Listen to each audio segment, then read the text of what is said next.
Before going to battle, it's important to know the rules of engagement, to know the victory conditions and the defeat conditions, and the manner in which to fight. This chapter looks at some of those aspects.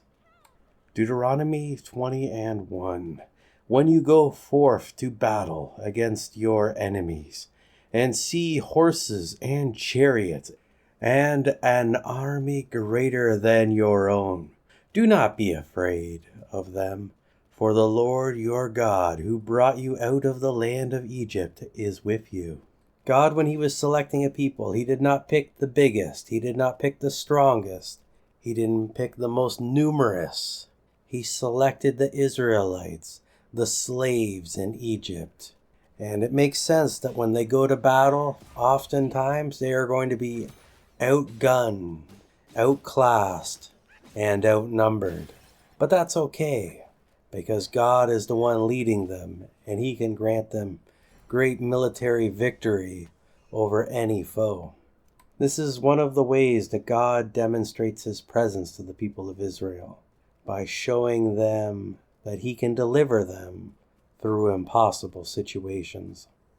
They only need to believe on and trust on the Lord to do these great things. Deuteronomy 20:2. And when you come near to the battle, the priest shall approach and speak to the men. So before the Israelites go off into battle to go strike at their enemies, or perhaps they scouted something out and they saw the enemies coming towards them, they need to be prepared. So we have the priest preparing the people before they go out to battle. The priests are God's representative here on earth, and as such, they are going to be able to convey God's message to the people. Deuteronomy 20:3. And shall say to them, Hear, O Israel, you draw near this day to battle against your enemies. Let not your mind and hearts be faint. Fear not, and do not tremble, or be terrified and in dread because of them. So here we have the pep talk. The priests are preparing the Israeli warriors here for the time of battle, reminding them of their relationship with the Lord God. And because of this relationship, they're not to be afraid. They're not to be weak. They're not to tremble. They're not to be afraid, because God can deliver them from these battles. And we saw previously that the Israelites went out to war and they didn't lose a single person. God can do great things. Deuteronomy 20:4. For the Lord your God is he who goes with you to fight for you against your enemies to save you.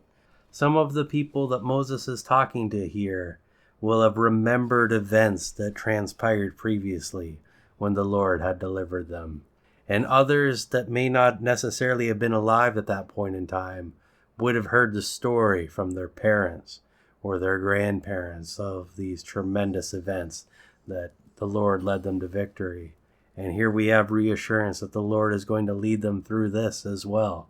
So these are all great and glorious things. This translation that I'm reading mentions 1 Samuel 17:45, and that reads as, Then David said to the Philistines, You come to me with a sword and a spear and a javelin, but I come to you in the name of the Lord of hosts, the God of the armies of Israel, whom you have taunted. So with the strength of the Lord, victory is assured. Deuteronomy 25. And the officers shall speak to the people, saying, What man is there who has built a new house and has not dedicated it?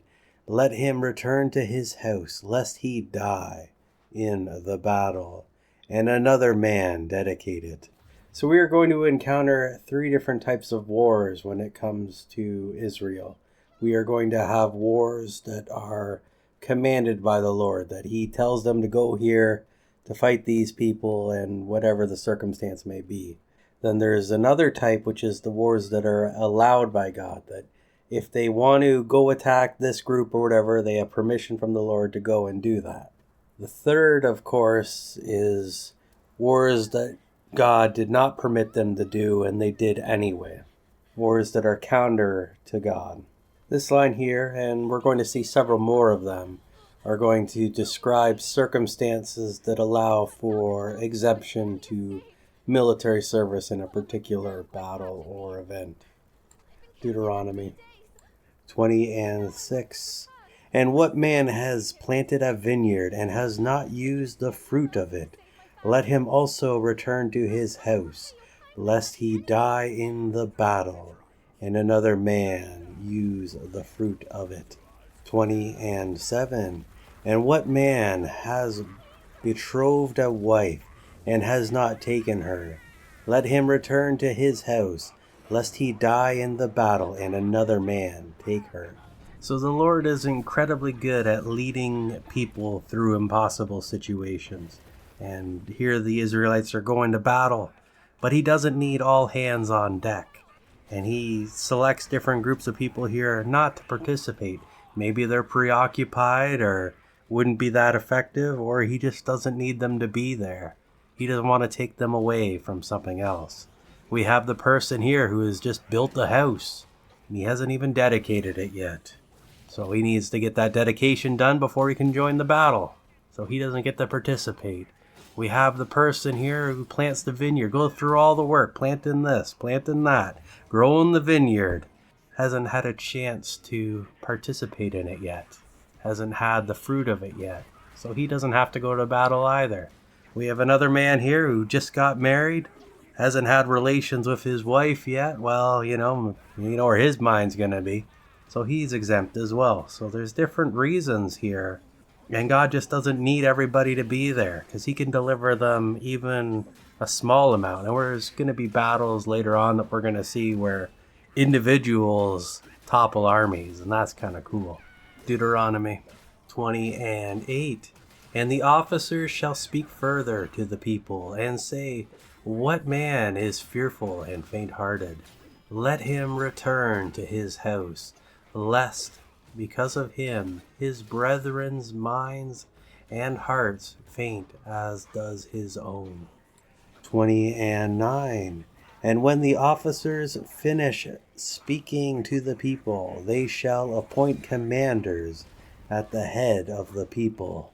But wait, there's more. So now the officers are being dispatched to go see the people, to interview them, to see if they are fearful or faint-hearted. And if they are not to participate in the battle. Afterwards, because they've interviewed these people, they know who to select as far as it comes to commanders to lead the people. Good leadership is often a defining trait when it comes to matters of war. Deuteronomy 20:10. When you draw near to a city to fight against it, then proclaim peace to it. So before the battle begins, an attempt is made to negotiate with the enemy, to see whether or not there can be a different outcome than that of the sword. Deuteronomy 20:11.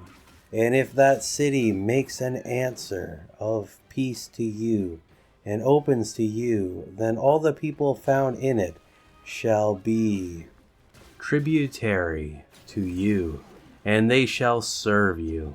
So Israel gives the enemy an opportunity to surrender. And if they choose to surrender, they will pay some tribute, so maybe some money or some goods or whatever it may be, and then the people become the servants to the Israelites. Maybe they become like a vassal state. Maybe they take them into bondage and they use them as slaves. Just depends on the scenario or the circumstance. Of course, they always have the option, they have the choice to not accept their terms and fight against Israel. Deuteronomy 20:12. But if it refuses to make peace with you and fights against you, then you shall besiege it. 20:13. And when the Lord your God has given it into your hands, you shall smite every male there with the edge of the sword. So if they don't surrender, they go in there and they attack. They besiege them. Maybe this is a literal siege where they surround the place and wait till they run out of food or water until they give up and then go in there and wipe them out. Or maybe this is a more conventional type of warfare. They get the ladders, they scale the walls, and then they break inside and open the gate, send in the troops, and well, there you go. Israel is not to take the men captive. They are to slay them, to slay all the men that are in the city. If they would have surrendered before the battle, they would have been made servants and they would have been living still. But because they resisted, they are eliminated. Deuteronomy 20:14. But the women, the little ones, the beasts, and all that is in the city, all the spoil in it, you shall take for yourselves, and you shall use the spoil of your enemies, which the Lord your God has given you. The outcome really seems pretty similar one way to the other. If they surrender, they take tribute. They take all these different items. And if they don't surrender, well, then they kill all the men and then take all the items and stuff anyway. So the outcome is quite similar. It's just in one scenario, a whole group of people are no longer going to be there. Deuteronomy 20:15. So shall you treat all the cities that are very far off from you, that do not belong to the cities of these nations. So all this that we just looked at is referring to a particular type of city or a particular type of location, one that is not within the promised land, or at least a portion of the promised land that Israel is to be inheriting. This is for territory outside of those locations.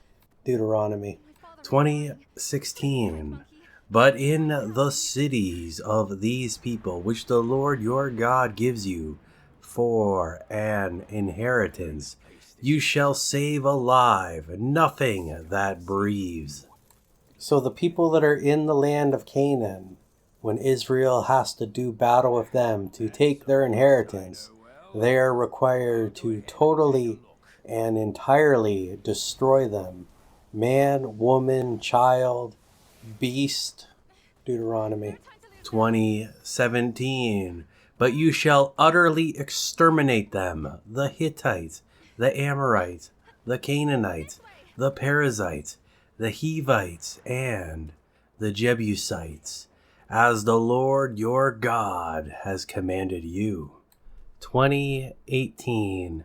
So that they may not teach you all the abominable practices they have carried on for their gods, and so cause you to sin against the Lord your God.